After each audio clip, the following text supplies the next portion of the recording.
오늘은 메시아가 이루실 구원 완성 예언이라는 제목으로 말씀 선고합니다. 제가 시편 69편을 가지고 몇 차례 설교했는지 아시나요? 5차례를 오늘 설교합니다. 그동안 3차례는 주제가 같았어요. 메시아의 순환 예언.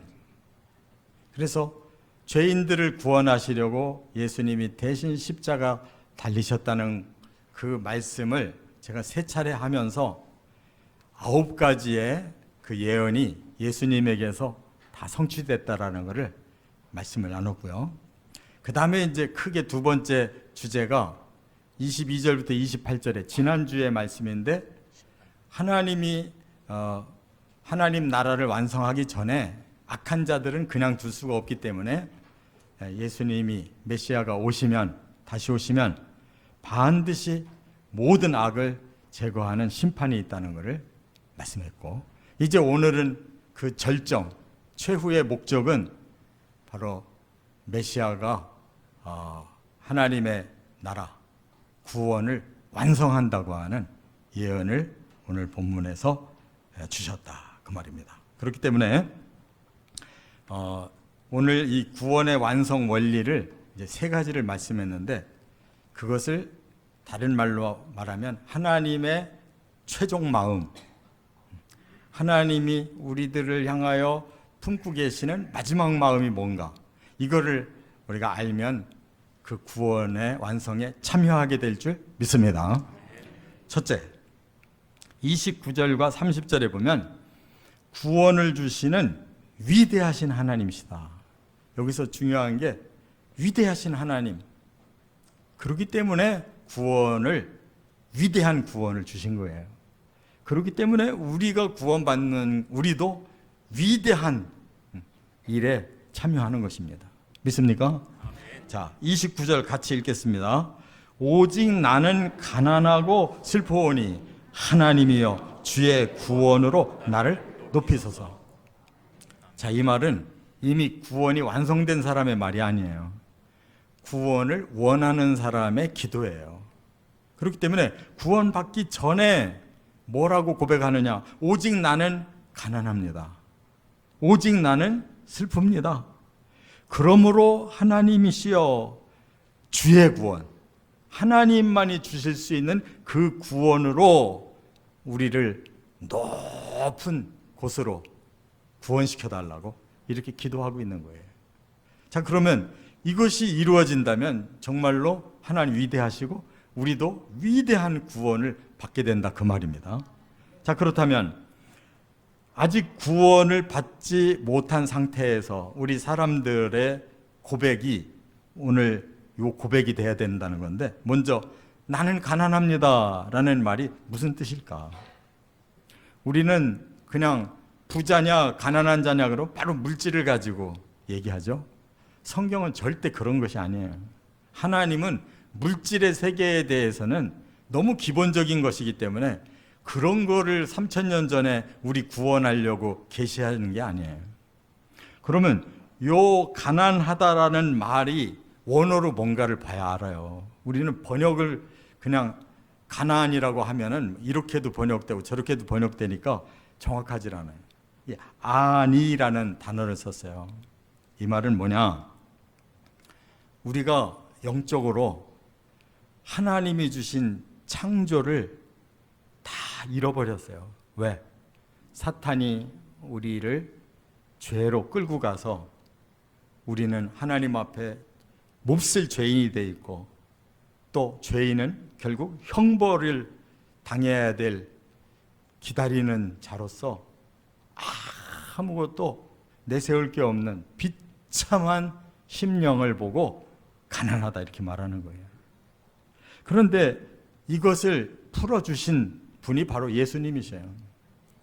다윗이 3000년 전에 하나님의 그 말씀을 예언했는데 이게 무슨 뜻인지 잘 몰랐어요, 사람들이. 그런데 그로부터 1000년 후인 지금부터 2000년 전에 예수님이, 메시아이신 예수님이 직접 이 가난하다라는 말씀을 풀어주셨다고요. 어디에? 마태복음 5장 산상수훈이 시작되는데 그 1절부터 8가지의 복을 말씀했죠. 8복. 그 중에 첫 번째 것이 뭐냐? 누가 복이 있다고 그랬느냐? 심령이 가난한 자는 복이 있나니 천국이 그들의 것이다. 그랬어요. 여기에 해답이 있는 거예요. 오늘 하나님이 구원을 완성하시려고 하는데 그 구원의 완성에 들어오려면, 그 복을 받으려면 어떻게 해야 되느냐? 심령이 가난해야 된다는 거예요. 자, 그러면 우리가 하나님의 그 창조의 복을 받아놓고도 사탄에게 속아서 넘어가서 죄를 짓고 타락하고, 우리는 아무것도 뭔가를 내세울 것이 없는 비참한 존재가 됐는데, 그게 무슨 복이냐? 바로 자기의 정체를 그렇게 깨닫고 고백하기 때문에 천국을 얻을 수 있는 복을 받았다, 그 말이에요. 할렐루야. 구약에서는 다윗에게 그 말씀을 주셨는데 그냥 남겨놓기만 했지, 그게 풀어지질 않으니까 구약 시대에는 그 말씀을 가지고 구원 못 받았어요. 신약에 와서야 예수님의 그 말씀을 듣고, 그렇구나, 나는 죄인이고 나는 너무나 하나님 앞에 쓸모없는 자로서 이대로 가면 나는 망하게 생겼구나 라고 자기의 그 처절한 심령을 고백하는 자에게 하나님 구원시키기로 약속해 놓으셨단 말이에요. 더구나 그 구원은 어디까지? 천국까지 이르는 구원을 주셨다는 걸 깨달으시기를 바랍니다. 그 다음에 나는 또 슬픕니다 라고 말했어요. 이 슬프다라는 말이 무슨 뜻인가? 뭐 슬픔은 많이 여러 종류가 있거든요. 그런데 오늘 본문에 이 슬픔이라는 말은 뭐라고 말씀을 하고 있느냐? 카부라고 하는 원어를 썼어요. 이 말은 뭐냐? 예수님이 해석을 해주셨는데 마태복음 5장의 두 번째 복이 뭐냐? 애통하는 자가 복이 있나니 하나님의 위로를 받을 것이다 그랬어요. 그러면 이 다윗이 지금 예언한 슬프다라는 말이 결국은 애통한다는 뜻이에요. 예수님이 해석해 주신 대로. 애통이라는 건 뭐냐? 너무너무 후회되고 너무너무 잘못했고 너무너무 죄송해서 하나님께 눈물을 철철 흐리면서 하나님 한 번만 용서해 주시면 다시는 이런 죄를 짓지 않을 텐데 하나님 저에게 기회를 주십시오 하고 매달리는 울음이 슬픔이라는 거 깨달으시기 바랍니다. 그런 자는 하나님이 용서해 주시기 때문에 위로를 받는다 그 말이에요. 예수님의 해석이 너무나 정확하잖아요. 3000년 전에 하나님이 다윗에게 계시만 주셔서 비밀로 남아있던 것이 1000년 후에 예수님이 오셔서 그 비밀을 풀어주심으로 지금 2000년 동안 이렇게 심령이 가난한 자들 그리고 애통하는 자들이 예수님의 복음으로 다 구원받고 있단 말이에요. 천국이 준비되어 있고 우리는 죄를 용서받았기 때문에 하나님의 위로의 사랑 속에 지금 살고 있다 이 말이에요. 할렐루야. 자, 그렇다면 이처럼 성경은 짝이 있어요. 구약의 말씀이 예언이라면 신약의 말씀은 그것이 성취되고 있고, 구약에는 하나님이 계시했다면 신약에서는 메시아가 그걸 성취했다 이 말이에요. 이렇게 깨달아지면 그 다음에 모든 것이 쉬워요. 이것이 참으로 하나님의 놀라우신 계획이란 말이에요. 믿습니까? 이렇게 해서 구원받는 것을 세상 그 누가 할 수 있습니까? 우리가 가난합니다라고 고백하고 애통합니다라고 고백을 할 때 천국을 주시고 이 무지막지한 죄인을 하나님의 백성으로 삼으신다니 이거보다 위대한 일이 어디냐고요. 저와 여러분들이 다 이 위대한 자가 된 것은 하나님이 위대한 하나님의 이 놀라운 계획을 우리에게 주셨고 우리는 받아들였기 때문인 줄 믿습니다. 자부심을 가지시기를 바랍니다. 그래서 30절에 이렇게 고백하는 거예요. 하나님은 위대하시도다. 저와 여러분이 그 성도가 되어 있다면 이 시간에 다 동의를 해야 될 줄 믿습니다. 자, 두 번째, 31절부터 33절에는 두 번째 이 구원 완성의 원리가 뭐냐면 구원을 주심을 기뻐하시는 하나님이시다라고 기쁨을 여기서 강조하고 있다는 것이 중요해요. 구원은 뭐냐? 기쁨이라는 거예요. 자, 31절 같이 읽어보겠습니다. 이것이 소 곧 뿔과 굽이 있는 황소를 드림보다 여호와를 더욱 기쁘시게 함이 될 것이라. 네. 구약 시대에는 이렇게 이미 계시가 돼 있는데도 불구하고 그걸 잘 못 풀어가지고 사람들은 하나님을 기쁘시게 해드리려면 어떻게 해야 될까? 제일 값비싼 재물을 갖다가 바치면 될 거야 라고 생각했어요. 제일 값비싼 재물은 지금이나 그때나 짐승 중에 최고의 값인 소란 말이에요. 소는 그냥 뭐 몇만 원으로 줘서 살 게 아니에요. 몇백만 원을 줘도 소 그냥 좋은 거 못 사요. 자, 그런데 본문에 뭐라고 그랬어요?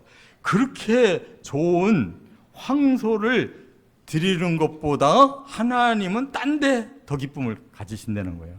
그게 바로 뭘까라고 우리가 깨달아야 된다 그 말이에요. 그래서 그 다음 32절을 보니까 뭐라고 했느냐? 곤고한 자가 이를 보고 기뻐하나니 그랬어요. 그 무슨 뜻이냐? 하나님이 뭔가를 기쁜 일이 따로 있으신데 곤고한 자가 그걸 보고 자기에게도 그 기쁨을 느꼈다는 거예요. 지금 하나님과 곤고한 자가 통했죠. 뭘로 통했겠어요? 곤고라는 말은 이미 심령이 가난하다라는 말과 동의어예요. 그래서 그냥 괴롭고 후회되고 그냥 아무것도 보여드릴 것 없고 그냥 죄송할 뿐이고 애통만 나오는 이러한 곤고한 자가 하나님의 그 기쁨을 보고 자기에게도 기쁨이 생겼다는 거예요. 그게 뭐냐? 곤고한 자가 하나님 앞에서 구원을 받으라는 거예요. 믿습니까? 앞에서 그랬잖아요. 분명히 심령이 가난한 자는 복이 있다. 천국이 그들의 것이다. 애통하는 자가 복이 있다. 하나님의 위로가 그들에게 있다. 그거를 보고 이 곤고한 사람들이 이제 희망이 생긴 거예요. 그리고 그 구원을 하나님께로부터 받고 보니 하나님도 기쁘고 구원받은 우리도 기쁘다 이 말이에요. 구원은 기쁨이 최상인 것임을 깨달으시 바랍니다. 우리가 구원받았는지 못 받았는지 자기의 마음을 돌아보면 알아요. 기쁜 사람은 구원받은 것을 제대로 아는 거고 기쁨이 하나도 없다면 구원을 받지 못한 거예요. 여러분, 위대한 일을 하신 그 하나님의 구원을 우리가 받았다면 주신 하나님도 기뻐하는데 우리가 기쁘지 않다면 그거는 잘못된 거 아니겠어요? 깨달으시기 바랍니다. 그리고 또 뿐만 아니라 여기 보니까 하나님을 찾는 너희들아 너희 마음을 소생하게 할지어다 그랬어요. 하나님이 또 기쁜 일을 하시는데 어떤 일을 기뻐하시냐면 하나님을 찾아오는 자. 왜 찾아와요? 생명이 없기 때문에. 영원히 지옥의 불덩어리에 들어갈 사람들이 이제 마음에 깨달았어요. 진리를 깨닫고 하나님을 찾아와서 나를 좀 구원해 주세요. 제발 나를 받아주십시오 라고 하나님을 찾아왔더니 하나님이 뭐를 주셨다? 소생, 생명을 다시 넣어주셨다 그 말이에요. 이게 구원이란 말이에요. 영생의 생명이 다시 들어온 자, 주시는 하나님도 기쁘지만 그 영생의 생명이 들어온 사람도 기쁘다 이거예요. 왜? 이 땅에 기껏 살아봐야 100년인데 예수 믿고 구원받으면 천년 만년 영원히 생명을 누리고 산다는데 거기서 왜 짜증나게 나한테 이렇게 영생을 주셔? 이런 사람 있겠냐고. 깨달으시 바랍니다. 또 하나는 여기 보니까 우리를 보고 여기 감옥에 갇힌 죄인이라고 이렇게 말을 했어요. 그런데 감옥에 갇힌 죄인은 그것이 편안할까요? 아니면 빨리 나가고 싶을까요? 네, 맞아요. 이 죄인의 심정이 바로 그런 거예요. 갇혀 있어서 언제 내가 여기에서 석방될까? 그것만 간절히 기다리고 있는데 그 죄인에게 하나님은 멸시치 아니하신다라고 그랬어요. 그 말은 뭐예요? 그 사람 소원 들어준다 이 말이에요. 감옥문에서 열어서 자유를 준다 이 말이에요. 이게 하나님의 기쁨이라는 거예요. 할렐루야. 하나님은 감옥에 갇힌 자들을 다 풀어주시기를 원한다는 거예요. 그리고 여기 33절에 궁핍한 자의 소리를 듣는다 그랬어요. 이 궁핍이라는 말도 지금 심령이 가난하다라고 다 동의어예요. 궁핍이 뭐냐? 너무너무 소원이 많은 거예요. 간절한 소원을 하나님께 가지고 있다는 뜻이에요. 그 사람의 소리를 어떻게 하신다? 들으신대요. 그러니까 하나님이 곤고한 사람에게 구원을 주시고 또 아까 말씀드린 것처럼 하나님 찾는 사람들에게 생명을 주시고 또 이렇게 감옥에 갇혀 있는 사람에게 감옥문을 풀어주시고 또 이렇게 곤핍해서 그냥 하나님만 간절히 매달려 소원하는 자에게 반드시 이런 생명의 구원을 주실 때 하나님은 너무너무 기쁘시다는 거예요. 그러므로 우리가 여기에서 다 해당되는 사람들이었는데 우리는 하나님의 기쁨을 덩달아서 누리게 됐다는 사실을 깨달으시 바랍니다. 이게 구원의 완성이에요.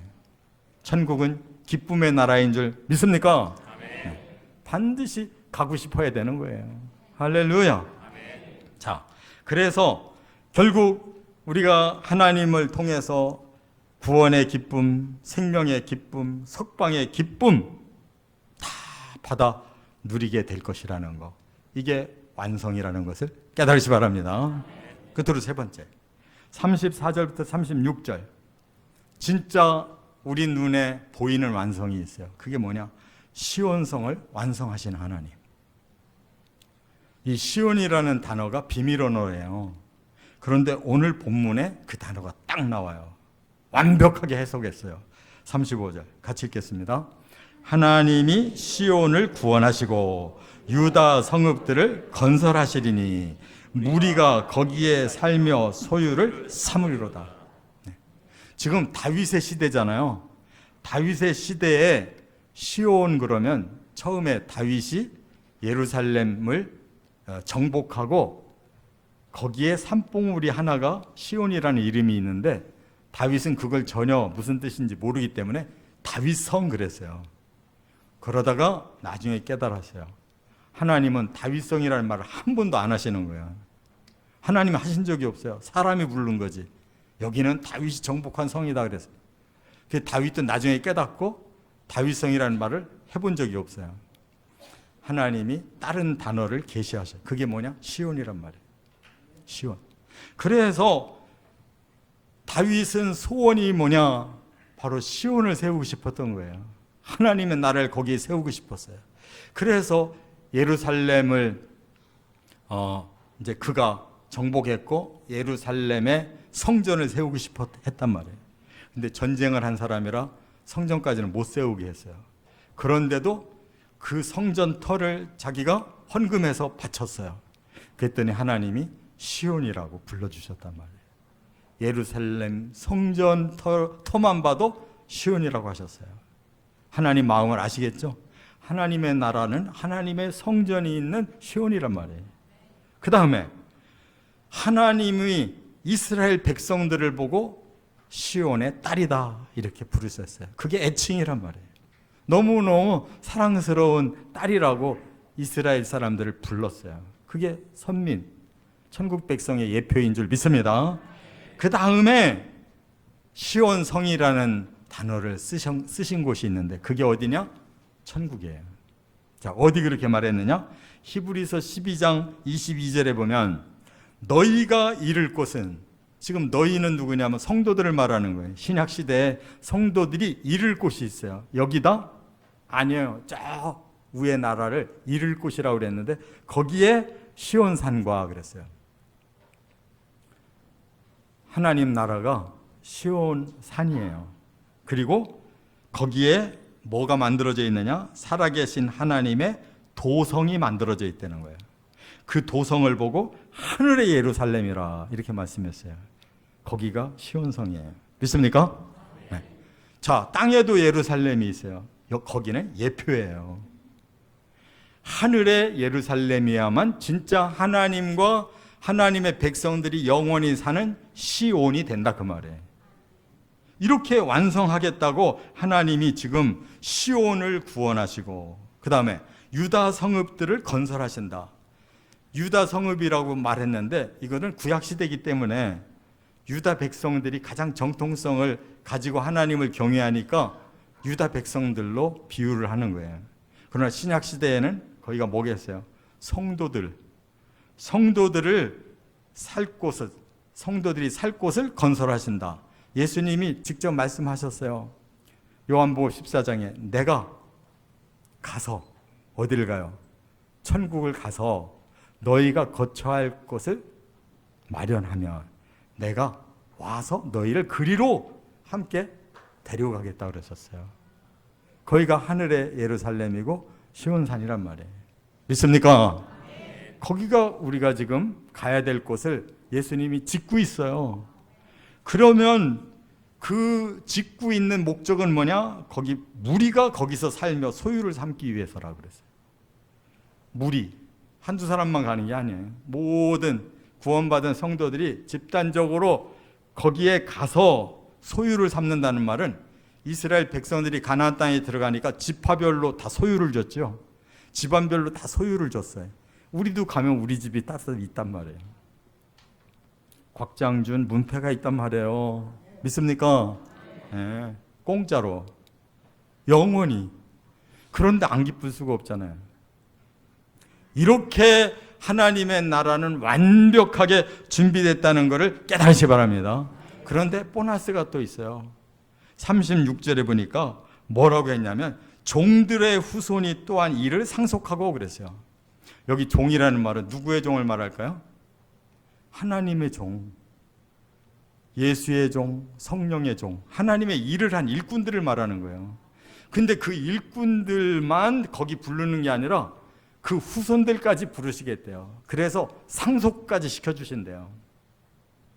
그러면은 곽 목사가 만약에 하나님의 종으로 신실하게 일했다면 우리 아들, 저는 딸은 없는데 딸이 있다면 딸까지 상속받는다는 뜻일까요? 아니에요. 우리는 예수의 제자로서 대를 잇는 후손을 말하는 거지 피난 왔다고 무조건 주는 천국이 아니란 말이에요. 깨달으시 바랍니다. 하나님의 종으로서 헌신한 자들이 그 믿음을 이어받은 그 후예들도 우리는 같은 집안이에요. 같은 형제자매예요. 그러니까 상속이 돼서 영원히 천국에서 모든 하나님의 종들이 대대로 산다 이거예요. 할렐루야. 아니 이렇게 정확하게 구약에 지금부터 3000년 전에 다윗에게 계시한 말씀 예수님이 다 풀어주셨잖아요. 그런데 이게 믿어진다면 얼마나 하나님 위대하시고 얼마나 하나님 기뻐하시고 우리도 덩달아 얼마나 기쁘냐 이거예요. 할렐루야. 그래서 이제 마지막 결론적인 말씀이 34절에 나오는데 이렇게 말을 했어요. 그러므로 천지, 바다, 모든 생물은 하나님을 찬송하라 그랬는데 아니 지금 우리가 하늘과 땅 다 보고 있잖아요. 또 바다도 다 보고 있어요. 그 다음에 뭐 바다의 생물, 땅의 생물, 하늘의 생물 다 보고 있는데 왜 하나님이 갑자기 그들 보고 찬양하라 했을까요? 그 세계를 말하는 게 아니에요. 천국 세계를 말하는 게 새 하늘, 새 땅, 새 예루살렘 성에서 영원히 살 때 거기에 우리가 가장 즐거운 환경이 조성될 거예요. 믿습니까? 그렇기 때문에 거기에서 완성된 세계가 하나님 찬양하는데 더구나 주인공으로 사는 우리가 하나님 찬양하지 않을 수 있냐 이거예요. 자, 오늘 말씀 짧잖아요. 29절부터 36절 몇 절 되지도 않는데 천국이 좀 그려지십니까? 우리가 구원받을 때 하나님이 얼마나 위대한 구원을 주시며 얼마나 기뻐하시는 구원을 주셔서 우리도 거기에 그대로 그 기쁨을 함께 나누며 그 나라에서 영생 복락할 것이 기대되십니까? 그럼 오늘 설교 제대로 배우신 거예요. 반드시 이 축복에 함께 하시기를 주의 이름으로 축원합니다.